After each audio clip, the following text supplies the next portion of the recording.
So welcome back to our lesson this week in our CBT toolbox workbook. And this week we're going to be talking about cognitive distortion thinking and how it relates to stress. So, what is cognitive distortion, and why do so many people have them? So, and sometimes people call it like distorted thinking too. So, cognitive distortions are simply ways that our mind convinces us of something that isn't really true. And these inaccurate thoughts are usually used to reinforce negative thinking or emotions, telling ourselves things that sound rational, accurate, but really only serves to keep us feeling bad about ourselves. So it's kind of like those thoughts that just kind of blink into your mind or your thinking. You're like, where did that come from? So it's kind of something like that, and it sounds like really irrational, but we take it very seriously. So there's 15 common cognitive distortions or thinking, and we will go over them too. So this lesson will probably be a little bit longer than our last one. So how does CBT help with cognitive distortion? So by learning to correctly identify this kind of thinking, a person can then answer the negative thinking back and refute it. So if those pesky little thoughts that come in our mind, CBT kind of helps us to say oh, wait a minute, it's that's not true, or kind of say no, it's that's just a negative thought. So by refuting or challenging the negative thinking over and over again, it will slowly diminish over time and be automatically replaced by some rational or balanced thinking.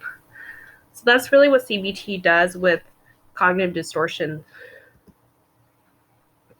So like I said, we're going to go over the 15 common cognitive distortions, and I'll also point out the ones that kind of relate to our stress, like what some people come across with when they're feeling stressed.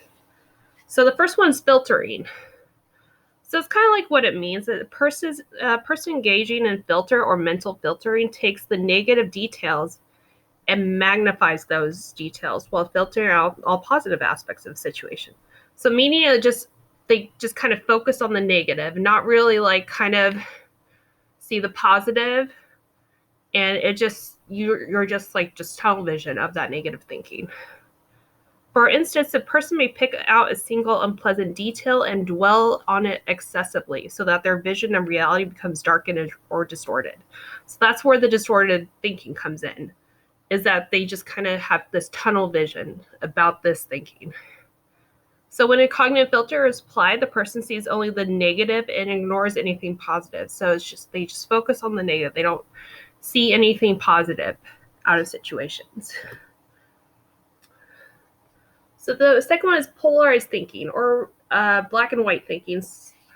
So a lot of people kind of have this, especially if you're very critical thinking, or just very have that critical thinking aspect.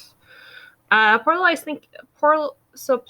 thinking, things are either black or white. It's either all or nothing, meaning there's no middle ground. There's no gray thinking. We have to be perfect or we're complete and abject failure. There is no middle ground. A person with polarized thinking places people or situations in either or categories with no shades of gray, or allowing for complexity of most people and situations. So a person with black and white thinking sees things only in extremes. So there is either one or the other. There's no middle ground. Example, a person might tell themselves, I always fail when I try to do something new. I therefore fail at everything I try. So that's an example of this polarized thinking of black and white. So I'll stop there and we'll continue on to the next one.